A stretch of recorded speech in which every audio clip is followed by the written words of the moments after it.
Hola, soy Luisa Flores y te doy la bienvenida a este podcast. Me gusta mucho leer y escribir, pero la procrastinación me frena. Entonces se me ocurrió que hacer un podcast podría ayudar.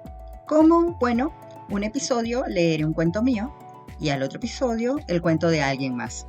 Así que tendré el compromiso de escribir un cuento cada semana. ¿Lo lograré? Ya veremos. Y luego de la lectura haré uno que otro comentario. Así que aquí comenzamos.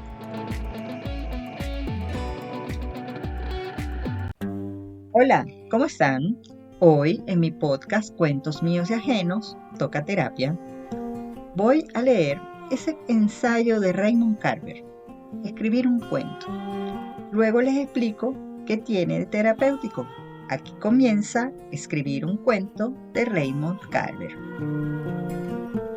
Allá por la mitad de los 60, empecé a notar los muchos problemas de concentración que me asaltaban ante las obras narrativas voluminosas. Durante un tiempo experimenté idéntica dificultad para leer tales obras como para escribirlas. Mi atención se despistaba y decidí que no me hallaba en disposición de cometer la redacción de una novela. De todas formas, se trata de una historia angustiosa y hablar de ello puede resultar muy tedioso, aunque no sea menos cierto que tuvo mucho que ver todo esto con mi dedicación a la poesía y a la narración corta. Verlo y soltarlo sin pena alguna, avanzar. Por ello perdí toda ambición, toda gran ambición, cuando andaba por los 20 y tantos años. Y creo que fue buena cosa que así me ocurriera. La ambición y la buena suerte son algo magnífico para un escritor que desea hacerse como tal, porque una ambición desmedida, acompañada del infortunio, puede matarlo. Hay que tener talento. Son muchos los escritores que poseen un buen montón de talento. No conozco a escritor alguno que no lo tenga. Pero la única manera posible de contemplar las cosas, la única contemplación exacta, la única forma de expresar aquello que se ha visto, requiere algo más. El mundo según Garp es, por supuesto, el resultado de una visión maravillosa en consonancia con John Irving. También hay un mundo en consonancia con Flannery O'Connor, y otro con William Faulkner, y otro con Ernest Hemingway. Hay mundos en consonancia con Cheever, Updike, Singer, Stanley Elkin, Ann Beattie, Cynthia Ozick, Donald Barthelme, Mary Robinson, William Kittredge, Barry Hannah, Ursula Le Guin. Cualquier gran escritor, o simplemente un buen escritor, elabora un mundo en consonancia con su propia especificidad. Tal cosa es consustancial y al estilo propio, aunque no se trate únicamente del estilo. Se trata en suma de la firma inimitable que pone en todas sus cosas el escritor. Este es su mundo y no otro. Esto es lo que diferencia a un escritor de otro. No se trata de talento. Hay mucho talento a nuestro alrededor. Pero un escritor que posea esa forma especial de contemplar las cosas y que sepa dar una expresión artística a sus contemplaciones, tarda en encontrarse. Decía Isaac Dinesen que ella escribía un poco todos los días, sin esperanza y sin desesperación. Algún día escribiré ese lema en una ficha de 3x5 que voy a pegar en la pared tras de mi escritorio. Entonces tendré al menos esa ficha escrita. El esmero no es la única convicción moral del escritor. El esmero es la única convicción moral del escritor. Lo dijo Ezra Pound, no lo es todo, aunque signifique cualquier cosa. Pero si para el escritor tiene importancia esa única convicción moral, deberá rastrearla sin desmayo. Tengo en mi pared clavada una ficha de 3x5, en la que escribí un lema tomado de un relato de Chekhov. Y súbitamente todo empezó a aclararse. Sentí que esas palabras contenían la maravilla de lo posible. Amo su claridad, su sencillez, Amo la muy alta revelación que hay en ellas. Palabras que también tienen su misterio, porque ¿qué era lo que antes permanecía en la oscuridad? ¿Qué es lo que comienza a aclararse? ¿Qué está pasando? Bien, podría ser la consecuencia de un súbito despertar. Siento una gran sensación de alivio por haberme anticipado a ello. Una vez escuché al escritor Geoffrey Wolf decir a un grupo de estudiantes: no a los juegos triviales. También eso pasó a una ficha de 3x5. Solo que con una leve corrección: no jugar. Odio los juegos. Al primer signo de juego o de truco en una narración, sea trivial o elaborado, cierro el libro. Los juegos literarios se han convertido últimamente en una pesada carga, que yo, sin embargo, puedo esquivar fácilmente solo con no prestarle la atención que reclaman. Pero también una escritura minuciosa, puntillosa o plumbia pueden echarme a dormir. El escritor no necesita de juegos ni de trucos para hacer sentir cosas a sus lectores. Aún a riesgo de parecer trivial, el escritor debe evitar el bostezo, el espanto de sus lectores. Hace unos meses, el New York Times Books Review, John Barr decía que hace 10 años, la gran mayoría de los estudiantes que participaban en sus seminarios de literatura estaban altamente interesados en la innovación formal, y eso, hasta no hace mucho, era objeto de atención. Se lamentaba Barr en su artículo porque en los 80 han sido muchos los escritores entregados a la creación de novelas ligeras y hasta pop. Arguía que el experimentalismo debe hacerse siempre en los márgenes, en paralelo con las concepciones más libres. Por mi parte, debo confesar que me ataca un poco los nervios oír hablar de innovaciones formales en la narración. Muy a menudo la experimentación no es más que un pretexto para la falta de imaginación, para la vacuidad absoluta. Muy a menudo no es más que una licencia que se toma el autor para alienar y maltratar incluso a sus lectores. Esa escritura, con harta frecuencia, nos despoja de cualquier noticia acerca del mundo. Se limita a describir una desierta tierra de nadie en la que pululan lagartos sobre algunas dunas, pero en la que no hay gente, una tierra sin habitar por algún ser humano reconocible, un lugar que quizás solo resulte interesante para un puñado de especialísimos científicos. Se puede haber, no obstante, una experimentación literaria original que llene de regocijo a los lectores, pero esa manera de ver las cosas, como de la de Barthelme, por ejemplo, no puede ser imitada luego por otro escritor. Eso no sería trabajar. Solo hay un Barthelme y un escritor cualquiera que tratase de apropiarse de su peculiaridad y de su sensibilidad, de su mise-en-scène, bajo el pretexto de la innovación, no llegará sino al caos, a la dispersión y, lo que es peor, a la decepción de sí mismo. La experimentación de veras será algo nuevo, como pedía Pound, y deberá dar con sus propios hallazgos, aunque si el escritor se desprende de su sensibilidad, no hará otra cosa que transmitirnos noticias de su mundo. Tanto en la poesía como en la narración breve, es posible hablar de lugares comunes y de cosas usadas comúnmente con un lenguaje claro, y dotar a esos objetos, como una silla, una cortina, un tenedor, una piedra, con los atributos de lo inmenso, con un poder renovado. Es posible escribir un diálogo aparentemente inocuo, que sin embargo provoque un escalofrío en la espina dorsal del lector, como bien lo demuestra Las delicias de vida a Nabokov. Esa es, de entre los escritores, la clase que más me interesa. Odio, por el contrario, la escritura sucia o coyuntural, que se disfraza con los hábitos de la experimentación o con una supuesta safiedad que se atribuye a un supuesto realismo.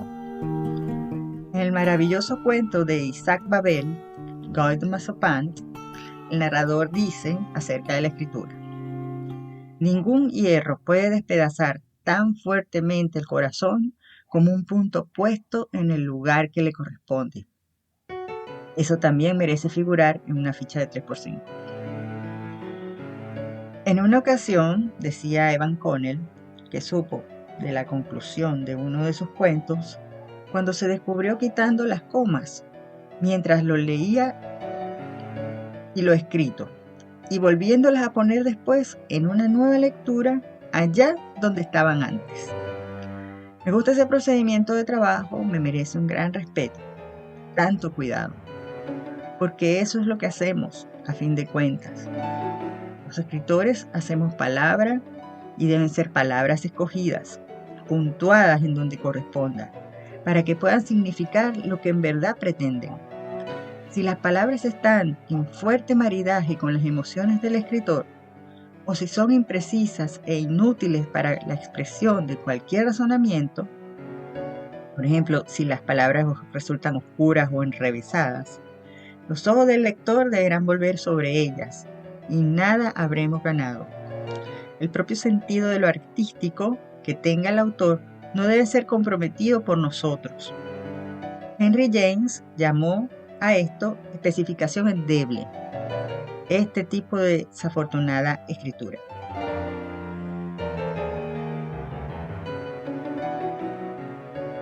Tengo amigos que me cuentan que deben acelerar la conclusión de uno de sus libros porque necesitan el dinero o porque sus editores o sus esposas los apremian a ello. Lo haría mejor si tuviera más tiempo, dicen. No sé qué decir cuando un amigo novelista me suelta algo parecido. Ese no es mi problema, pero si el escritor no elabora su obra de acuerdo con sus posibilidades y deseos, ¿por qué ocurre tal cosa? Pues, en definitiva, solo podemos llevarnos a la tumba la satisfacción de haber hecho lo mejor, de haber elaborado una obra que nos deje contentos. Me gustaría decir a mis amigos escritores cuál es la mejor manera de llegar a la cumbre. No debería ser tan difícil y debe ser tanto o más honesto que encontrar un lugar querido para vivir. Un punto desde el que desarrollar tus habilidades, tus talentos, sin justificaciones ni excusas, sin lamentaciones y sin necesidad de explicarse.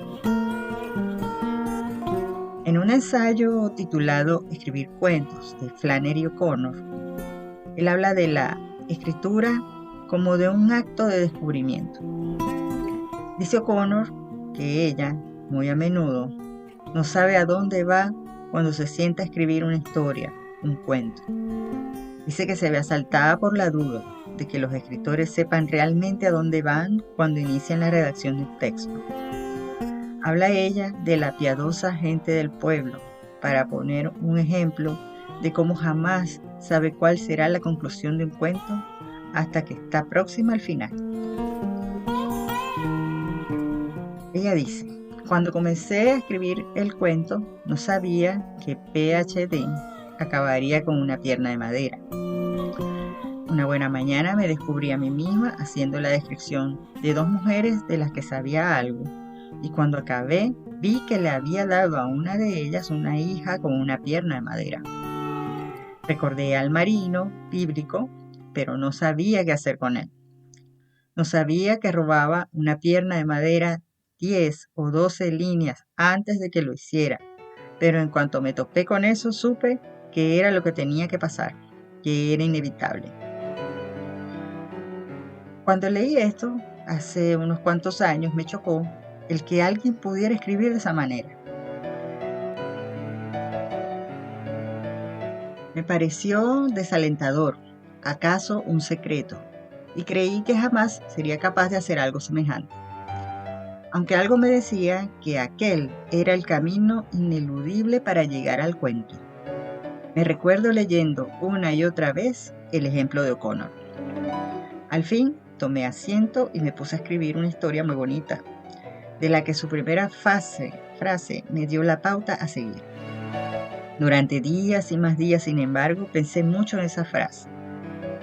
Él pasaba la aspiradora cuando sonó el teléfono.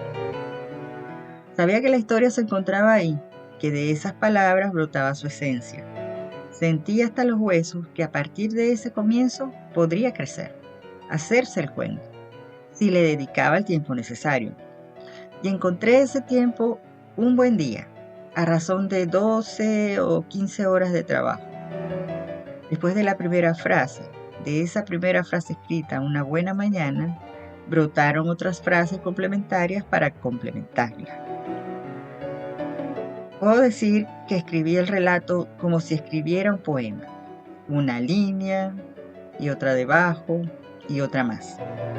Maravillosamente pronto vi la historia y supe que era mía, la única por la que había esperado ponerme a escribir. Me gusta hacerlo así, cuando siento que una nueva historia me amenaza, y siento que de esa propia amenaza puede surgir el texto. En ella se contiene la tensión, el sentimiento de que algo va a ocurrir, la certeza de que las cosas están como dormidas y prestas a despertar, e incluso la sensación de que no puede surgir de ellos una historia. Pues esa tensión es parte fundamental de la historia, en tanto que las palabras convenientemente unidas pueden irla desvelando, cobrando forma el cuento. Y también son importantes las cosas que dejamos fuera, pues aún desechándolas siguen implícitas en la narración, en ese espacio bruñido y a veces fragmentario e inestable, que es sustrato de todas las cosas. La definición que da Pritchard del cuento como algo vislumbrado con el rabillo del ojo otorga a la mirada furtiva categoría de integrante del cuento. Primero es la mirada. Luego esa mirada ilumina un instante susceptible de ser narrado, y de ahí se derivan las consecuencias y significados. Por ello, deberá el cuentista sopesar detenidamente cada una de sus miradas y valores en su propio poder descriptivo. Así podrá aplicar su inteligencia y su lenguaje literario, o sea, su talento, al propio sentido de la proporción, de la medida de las cosas, cómo son y cómo las ve el escritor, de qué manera diferente a la de los demás las contempla. Ello precisa de un lenguaje claro y concreto, de un lenguaje para la descripción viva, y en detalle que arroje luz más necesaria al cuento que ofrecemos al lector. Esos detalles requieren, para concretarse y para alcanzar un significado, un lenguaje preciso, el más preciso lenguaje que pueda hallarse. Las palabras serán todo lo precisas que necesite un tono más llano, pues así podrán contener algo. Lo cual significa que, usadas correctamente, las palabras pueden hacer sonar todas las notas, manifestar todos los registros. Fin del cuento, o fin del ensayo, en este caso, porque es un ensayo. Una de las cosas en mi vida que hago de la manera más desinteresada y con menos ambición, y a lo que le dedico tiempo es escribir. Juro que es la verdad. Lo hago porque necesito hacerlo, y eso solo me beneficia a mí. No aspiro más que a escribir cada vez mejor y darme la satisfacción de poder leer el resultado, ver cómo mejoro, ver dónde me equivoqué. Dejé de hacerlo un tiempo y lo eché tanto de menos, porque la vida no es simple y no poder escribir un tiempo hizo más difícil aún los tiempos difíciles. Hoy, cuando ya puedo volver a lo mío, me parece como un premio que me costó mucho ganar. Pero de vez en cuando las cosas en la escritura se enredan, se complican. Y con este ensayo de Carver hago terapia pura. Simplifica lo complicado y desenreda los líos mentales en que yo sola me meto. Gracias, Raymond.